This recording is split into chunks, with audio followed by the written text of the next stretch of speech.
केसरिया से मन जोगी हुआ रे, दिल झूमे देखो मतवारा हुआ रे, केसरिया से मन जोगी हुआ। हर पल मनाओ केसरी त्योहार। विमल, बोलो जुबान केसरी।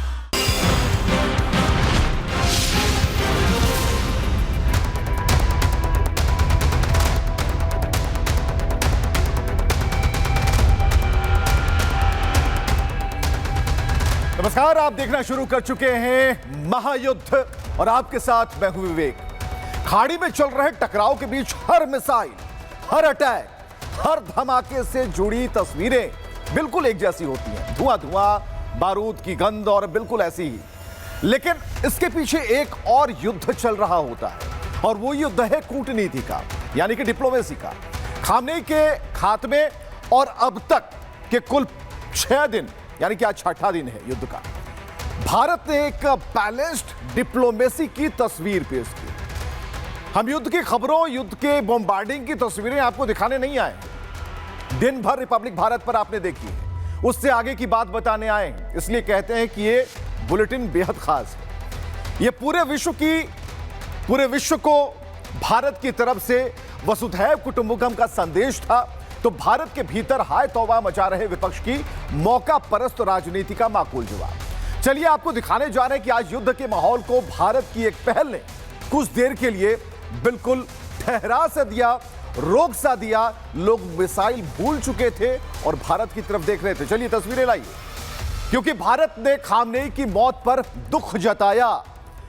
यहां विक्रांत मिश्री, जो कि भारत के विदेश सचिव हैं, विक्रम मिश्री जो भारत के विदेश सचिव हैं, वे ईरानी दूतावास पहुंचते हैं। ईरानी दूतावास जाकर शोक पुस्तिका पर दस्तखत करते हैं। यह एक तस्वीर नहीं है, संवेदना नहीं है, उससे ज्यादा है संतुलित डिप्लोमेसी, जो फिलहाल जायज भी है और जरूरी भी है।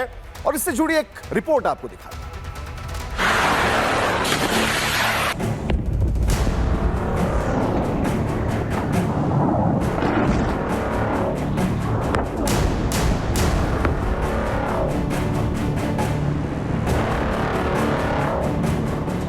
चौतरफा हमले कर रहा और चौतरफा हमले सह रहा ईरान के साथ फिलहाल कोई नहीं।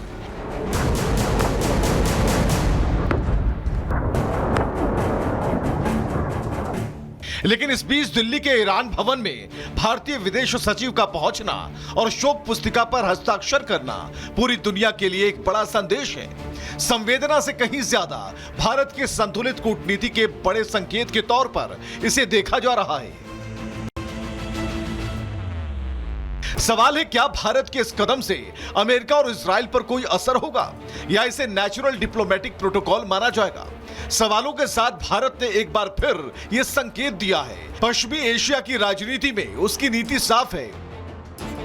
वसुधैव कुटुंबकम की नीति का मतलब सबके साथ, किसी के नहीं खिलाफ। साथ ही यह विपक्ष के उन सवालों का जवाब भी है जिन्हें पिछले 6 दिनों से वो लगातार धार दे रहा था। अगर रिश्तों की बात की जाए तो ईरान और भारत के जो रिश्ते हैं अहम हैं। भारत का सबसे अहम प्रोजेक्ट है चाबहार पोर्ट। चाबहार भारत के लिए व्यापार का गेटवे है। भारत ईरान ट्रेड लगभग $2 अरब का है। चाबहार पोर्ट एक रणनीतिक प्रोजेक्ट भी है। इजराइल और भारत के रिश्तों की बात करें तो इजराइल सबसे बड़ा रक्षा साझेदारों में से एक है। हाईटेक डिफेंस टेक्नोलॉजी का एक बड़ा खरीदार है भारत। यूएस भारत की बात करें तो यूएस के साथ भारत की रणनीतिक साझेदारी है। इंडो पैसिफिक रणनीति से लेकर डिफेंस तक की साझेदारी है। जो अभी विक्रम मिस्त्री गए हैं ईरानी दूतावास पे आयतुल्लाह अली खमेनी की डेथ पे कंडोलेंस पे करने, इसको बैलेंसिंग एक्ट की तरह देखिए विपक्ष बनाने की कोशिश कर रहा है। इसको बोला जा रहा है कि पॉलिटिकल डिबेट की तरह बनाने की कोशिश की जा रही है। बट ये बहुत एक रेगुलर, हम कहेंगे कि डिप्लोमेटिक स्टैंड है जो भारत हमेशा से लेता आया है। जहां तक ये बात रही कि इससे नाराज तो नहीं होंगे, अमेरिका नाराज तो नहीं होगा, इजराइल नाराज तो नहीं होगा। देखिए, भारत एक ऐसा देश है जिससे विश्व के सभी लीडर्स बात करते हैं। अगर यही बात होती तो माननीय प्रधानमंत्री मोदी जी जब यूक्रेन भी गए थे, उसके बाद जो अजीत डोभाल जी हैं वो रशिया भी गए, उन्होंने सारी बातचीत बताई जो यूक्रेन में उनकी हुई है। ऐसे में ईरान के प्रति यह संवेदना कूटनीतिक संतुलन का संकेत है। शोक पुस्तिका पर हस्ताक्षर को नेचुरल प्रोटोकॉल मानते हुए जरूरी है। अमेरिका या इजराइल इस पर कोई रिएक्शन देंगे, लेकिन इस बात से इनकार नहीं किया जा सकता कि पश्चिमी एशिया में बढ़ते तनाव के बीच भारत ईरान के रिश्तों का लेवल क्या है, इस पर सबकी नजरें टिकी होंगी।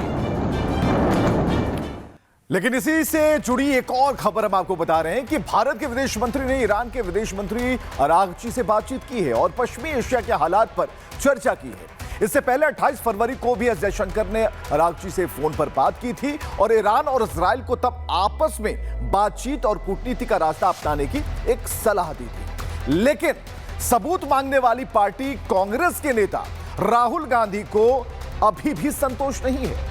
वैश्विक मंच पर भारत के संतुलित कूटनीति का लोहा माना जा रहा है। वहीं राहुल गांधी भारत सरकार के सवाल खड़े कर रहे हैं। जरा उनका ट्विटर वाला ये जो पोस्ट चल रहा है इसे देखिएगा, जिसमें उन्होंने पीएम मोदी सेंट्रिक आरोप लगाए हैं, क्योंकि विरोध के लिए विरोध करना अब कांग्रेस की आदत हो गई है। तो वहीं पाकिस्तान में क्या चल रहा है? पाकिस्तानी मीडिया उन खबरों से परेशान है जिसमें पाकिस्तान के ऊपर धोखेबाजी का इल्जाम अब उनकी आवाम की जुबान पर है। तो पाकिस्तान को यह करना चाहिए, पाकिस्तान को वो करना चाहिए, पाकिस्तान को सब करना चाहिए, लेकिन पाकिस्तान के मन के भीतर जो डर बस गया है इस कदर बढ़ा है कि अब संसद में ईरान को बहाना और पाकिस्तान को निशाना बनाए जाने पर बातें शुरू हो गई हैं। पाकिस्तानी संसद की आवाज भी दे। तो पाकिस्तान को कोई खड़ा नहीं होने देने चाह रहा है। पाकिस्तान को हर कोई कह रहा है सिट डाउन, बैठ जाओ, और पाकिस्तान का डर तो इस कदर बढ़ गया कि अब संसद में ईरान को बहाना और पाकिस्तान को निशाना बनाए जाने पर भी बात होने लगी है।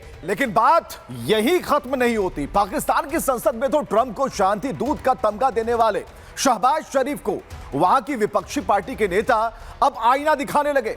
यहां तक कह दिया कि ट्रंप के जो हाथ हैं वो खून से सने हैं।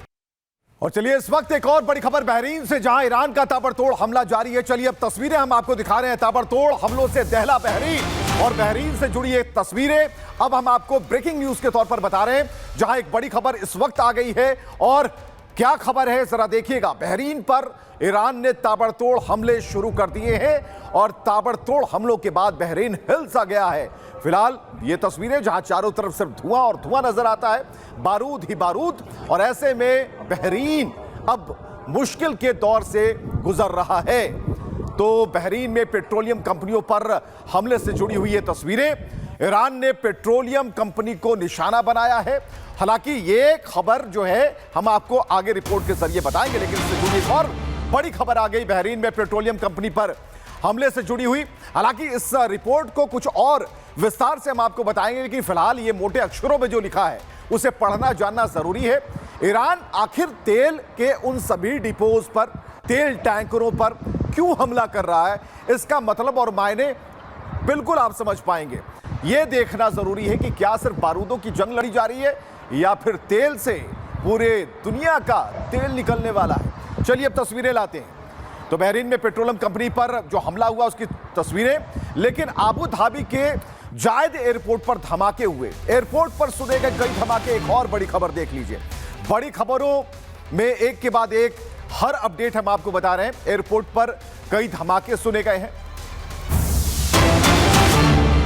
तो इजराइल के तेल अवीव पर भी ताबड़तोड़ हमले की खबर है। इस वक्त तेल अवीव भी मुश्किल के दौर से गुजर रहा है। ईरान की तरफ से मिसाइल की 19वीं खेप लॉन्च कर दी गई है और ईरान ने जो मिसाइलें दागी हैं उसके बाद पूरा तेल अवीव जो है थर्रा उठा है।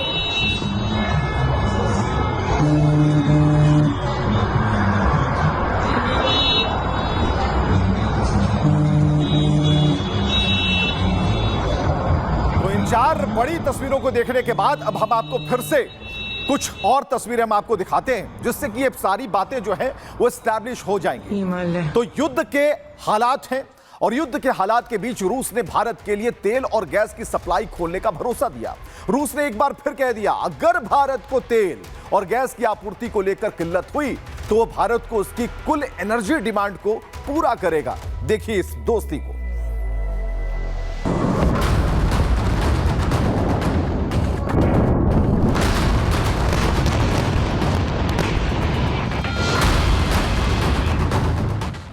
भारत पर जब जब मुसीबत आई है तब तब रूस अपने मदद के हाथ फैलाए खड़ा रहता है और यही बात रूस के लिए भी भारत की तरफ से लागू होती है। ईरान पर अमेरिका इजराइल हमले के बाद यह आग स्ट्रेट ऑफ हॉर्मुज तक पहुंच गई है।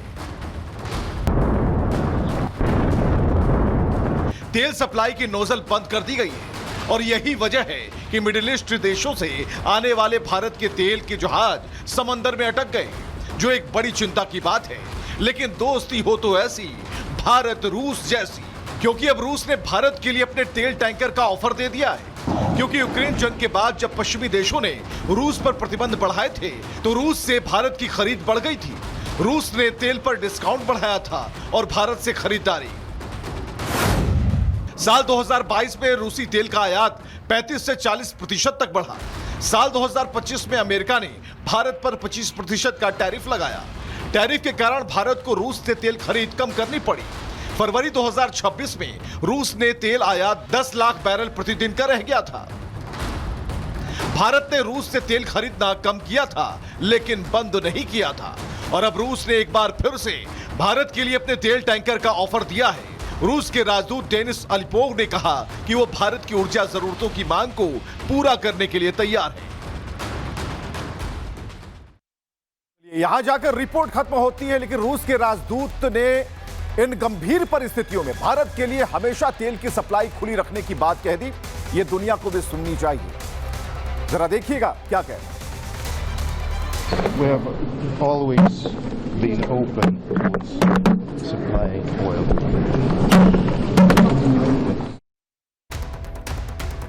लेकिन पाकिस्तान का डर और बढ़ गया, क्योंकि भारत ने कनाडा के साथ यूरेनियम डील पक्की कर ली है। कनाडा के साथ किए गए यूरेनियम डील का जो मकसद है, भारत के नागरिक न्यूक्लियर एनर्जी प्रोग्राम के लिए लंबे समय तक फ्यूल सप्लाई पक्का करना है। इधर पाकिस्तान इसे दक्षिण एशिया में रणनीतिक विषमताओं के और गहराने का एक संकेत मान रहा है। तो फिलहाल ये जो स्ट्रेटेजी, ये जो प्लानिंग है, उससे कहीं ना कहीं पाकिस्तान घबरा गया। लेकिन इस वक्त एक और बड़ी खबर आ गई। जंग के बीच ईरान की IRGC ने एक बड़ा दावा कर दिया। बहरीन में यूएस एयरबेस तबाह करने का दावा किया है। यूएस एयरबेस की तबाही की बात की जा रही है, जो बहरीन में थी। यूएस एयरबेस की मेन कमांड बिल्डिंग को तबाह किया, और यह कहना, ये जो दावा है वो IRGC कर रहा है। यानी कि IRGC उन धमाकों की तस्वीरें दिखा रहा है और बता रहा है कि हमने यूएस बेस्ड जितने भी ऐसे अड्डे और ठिकाने थे उन सबको निस्त नाबूद कर दिया, बर्बाद कर दिया। तो फिलहाल ये तस्वीरें आप देख पा रहे हैं। और यूएस सेंट्रल कमांड ने जारी किया है वीडियो।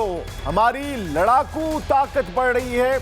यूएस सेंट्रल कमांड ने यह दिखाया है, ये वीडियो जारी कर सैटेलाइट इमेज आप देख पा रहे हैं। और उन्होंने कहा है कि हमारी लड़ाकू जो ताकत है वो लगातार अपना प्रभाव दिखा रही है। और यूएस ने ये वीडियो जारी किया, यूएस सेंट्रल कमांड की तरफ से, ये एक बड़ी तस्वीर। तो अमेरिका एक बड़ी लड़ाई लड़ने के मूड में, अपनी सबसे तगड़ी मिसाइल का उन्होंने टेस्ट किया। डूम्सडे मिसाइल का परीक्षण कर यह बताया जा रहा है कि अमेरिका जिस बड़े और तगड़े अटैक का संकेत दे रहा है वो घातक होने वाला है, क्योंकि डूम्सडे हिरोशिमा परमाणु बम से भी 20 गुना ज्यादा घातक है। फिलहाल ये तस्वीर आप देख पा रहे हैं, ये डूम्सडे की तस्वीरें हैं, लेकिन इतना काफी नहीं है। अमेरिका ने मिनटमैन ICBM को लॉन्च कर दिया। यानी कि ये इसकी जो खासियत है कि इस मिसाइल 7000 किलोमीटर की जो मारक क्षमता है उससे लैस है। यूएस एयरफोर्स कमांड ने एक वीडियो जारी किया और न्यूक्लियर पावर अटैक का इशारा कर दिया। यानी कि ये जो तस्वीरें आप देख पा रहे हैं उस पर मुहर लगाती है। इधर यूएस सेंट्रल कमांड ने एक वीडियो जारी किया है। एक के बाद एक वॉरशिप पर तैनात लड़ाकू विमान उड़ान भर रहे हैं। ये कार्रवाई ईरान के आसमान पर अमेरिकी लड़ाकू विमान के कब्जे को और भी मजबूत कर रही है। और अमेरिकी रक्षा मंत्री ने उस दावे को भी, जिसमें कहा गया कि अब ईरान के आसमान पर भी हमारा कब्जा हो जाएगा, उससे जुड़ी आप तस्वीरें देख रहे हैं। ईरान पर अमेरिका के बढ़ते हमलों और सैनिकों की मौत पर खुद अमेरिकी सेना के जो अधिकारी हैं अब ट्रंप सरकार का विरोध कर रहे हैं। ये तस्वीर देखिए, बात इतनी बढ़ गई कि उन्हें मीटिंग रूम से बाहर निकालना पड़ा। जरा अप साउंड कीजिए, फुल फ्रेम ये तस्वीर दिखाई। To name that shows your exemptness as leaders. Now, this is wrong, and nobody wants to fight for Israel.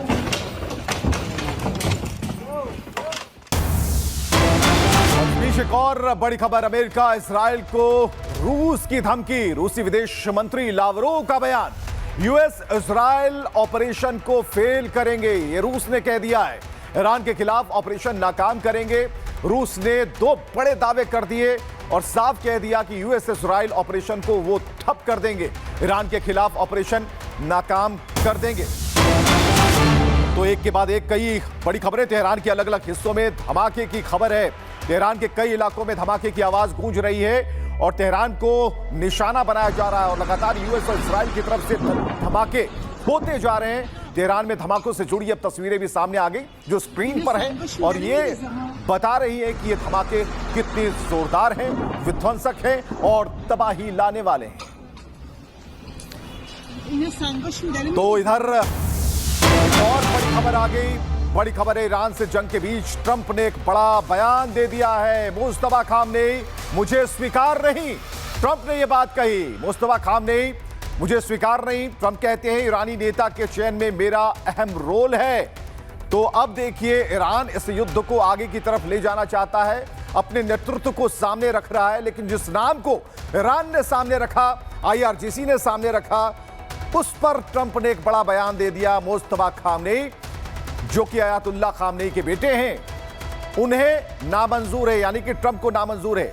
तो इधर ईरान की जो जनता है वो सड़कों पर मोबाइल की लाइट जलाकर प्रदर्शन कर रही है। शोर में बस एक ही आवाज है, बदला, और उससे कम कुछ भी नहीं। लेकिन विरोध की आवाज और मिसाइल परीक्षण के बीच जो सबसे अहम खबर है वो कि ईरानी ड्रोन पेंटागन को परेशान कर रहे हैं। मतलब यह कि ईरानी ड्रोन का तोड़ तलाश पाने में अब तक पेंटागन विफल रहा और हमले रोक पाने में असमर्थ पेंटागन अब यूक्रेन की तरफ देख रहा है। खबर है कि पेंटागन यूक्रेन से इंटरसेप्टर जेट खरीदेगा और इसे लेकर बातचीत भी चल रही है। लेकिन युद्ध के मैदान से कुछ और तस्वीरें अभी भी दुनिया को दहला रही हैं। ईरान के खुर्बाबाद शहर पर इजराइल ने हमला किया, रिहायशी इलाके को निशाना बनाया और यह बताया जा रहा है कि फाइटर जेट से 8 अलग अलग जगहों पर एक के बाद एक हमले किए गए हैं। इधर अजरबैजान की बात कर लीजिए, 2 लोग घायल बताए जा रहे हैं। खबर आई कि नक्शीवन पर ईरानी ड्रोन ने हमला कर दिया, हालांकि ईरान ने अजरबैजान पर हमले से साफ तौर पर इनकार कर दिया है।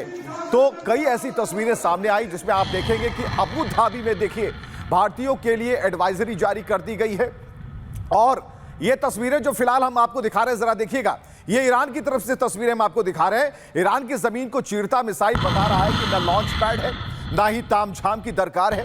ईरान अब जमीन के भीतर से मिसाइल अटैक कर रहा है जो अपने आप में नया है और सबका जो दिमाग है वो फिर सा जाएगा। लेकिन अबू धाबी में भारतीयों के लिए एडवाइजरी जारी कर दी गई है और नई एडवाइजरी में सुरक्षा गाइडलाइंस का पालन करने को कहा गया है, साथ ही शांति बनाए रखने की एक अपील भी कर दी गई है। इस वक्त एक और बड़ी खबर है कि तेल अवीव में ईरानी मिसाइलें गिरी हैं। शॉपिंग मॉल पर ईरानी मिसाइलों के हमले की खबर है तेल अवीव, और उसके बाद की जो तस्वीरें हैं हम आपको दिखा रहे हैं और ये तस्वीर बता रही है कि एक के बाद एक ये शॉपिंग मॉल था जो अब नहीं है और खंडहर में ये तब्दील हो चुका है और ये तस्वीरें एक के बाद एक तेल अवीव को निशाने पर लेती उन मिसाइलों से जुड़ी हैं जो धमाके के बाद खत्म होती जा रही हैं, मिट्टी में मिल जा रही हैं। तो अब तक की खबरों में हर वो ठिकाना आप बर्बाद होता देख रहे थे जो अपनी अपनी मारक क्षमता का प्रदर्शन था, ताकत का दिखावा था। लेकिन जो युद्ध का टर्निंग पॉइंट है उसे समझने का वक्त आ गया, क्योंकि अब पूरी दुनिया का तेल निकलने वाला है। लेकिन उसे समझने के लिए कुछ तस्वीरों की तरफ हम आपको लिए चलते हैं, जरा देखिएगा।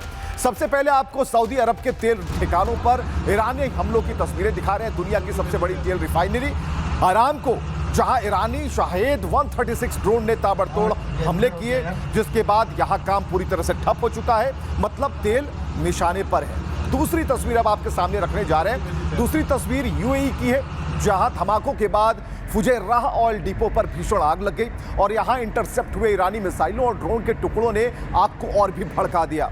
इससे तेल का उत्पादन पर प्रभाव पड़ा, मतलब कि तेल यहां भी निशाने पर है। अगली तस्वीर देख लीजिए। इसके अलावा कुवैत में भी तेल के जो ठिकाने थे, ईरान ने वहां भी हमला बोल दिया। यहां ईरान ने इस जंग में पहली बार यूएसवी का इस्तेमाल करते हुए तेल के टैंकर पर हमला किया और यहां भी तेल निशाने पर है। अगली तस्वीर देखिए, ओमान की तस्वीर हम आपको दिखा रहे हैं। ईरानी नौसैनिक ड्रोन ने ऑयल टैंकर को निशाना बनाया और यह ओमानी समुद्र जल से तल से महज 52 मील दूर पर था और यहां भी तेल निशाने पर था और इसके अलावा वो ईरान जो खाड़ी देशों के तेल ठिकानों को निशाना बना रहा है, उसी ईरान के तेल ठिकाने भी अमेरिकी हमलों से सुरक्षित नहीं है। जहां ट्रंप की सेना ने ईरान के अहवाज ऑयल पाइपलाइन पर एयर स्ट्राइक की। अहवाज करीब 8 लाख बैरल प्रतिदिन तेल उत्पादन करता है, जो कि ईरान के कुल तेल सप्लाई का 20% है।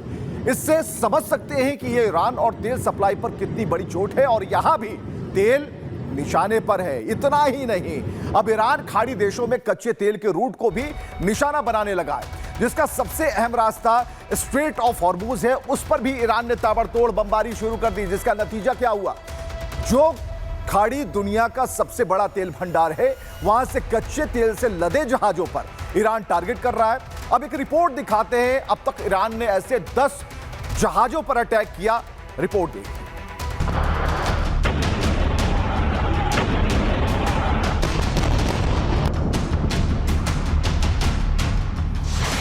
दुनिया इस वक्त 21वीं सदी के सबसे भयानक युद्ध का गवाह बन रही है,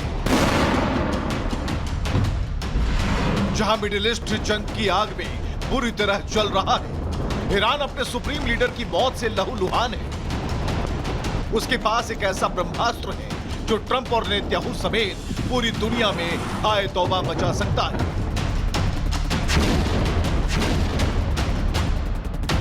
यह कोई परमाणु बम नहीं, लेकिन तेजी से बदलती मौजूदा स्थितियों में यह किसी न्यूक्लियर बम से कम भी नहीं। दरअसल ये वो समुद्री गलियारा है जिसे ईरान अमेरिका के खिलाफ इसे हथियार बनाने जा रहा है। जिस संकरे समुद्री गलियारे की बात हो रही है, उसका नाम स्ट्रेट ऑफ हॉर्मूज है। ये वो क्षेत्र है जिस पर ईरान का दबदबा है, जहां ईरानी नौसेना की तूती बोलती है। स्ट्रेट ऑफ हॉर्मूज की बात करें तो ये छोटा सा समुद्री गलियारा फारस की खाड़ी को ओमान की खाड़ी और फिर अरब सागर से जोड़ता है, जो कि ईरान के ठीक दक्षिण में है। करीब 167 किलोमीटर लंबे इस रणनीतिक जलमार्ग के सबसे संकरे हिस्से में इसकी चौड़ाई महज 33 किलोमीटर है, जिसे ईरान आसानी से कंट्रोल करता है। जबकि वैश्विक ऊर्जा व्यापार के हिसाब से दुनिया का सबसे अहम समुद्री मार्ग है, जिसमें स्ट्रेट ऑफ हॉर्मूज एक कनेक्टर की भूमिका में है, जो कि वैश्विक तेल आपूर्ति के लिए सबसे बड़ा चोक पॉइंट भी है। माना जा रहा है कि ईरान इस ट्रंप कार्ड को किसी भी वक्त एक्टिवेट कर सकता है, जिसके तहत वो इस स्ट्रेट ऑफ हॉर्मूज को पूरी तरह बंद कर देगा। निशाने पर पूरी दुनिया की अर्थव्यवस्था होगी। इतिहास का सबसे बड़ा ऊर्जा संकट खड़ा हो जाएगा और बड़ी से बड़ी अर्थव्यवस्था ताश के पत्तों की तरह ढह जाएगी। तो महायुद्ध में आज के लिए फिलहाल इतना ही, लेकिन कल फिर हम हाजिर होंगे और युद्ध के मास्टर एंगल से आपको रूबरू कराएंगे। धुआं, मिसाइल, बॉम्बार्डिंग, बारूद, सब कुछ दिन भर चलेगा। लेकिन जब 10 बजेगा आपको मास्टर एंगल से मुलाकात कराएंगे और बताएंगे कि युद्ध के पीछे अगला स्टेप क्या होने वाला है और दुनिया किस तरफ जा रही है। तब तक के लिए जय हिंद।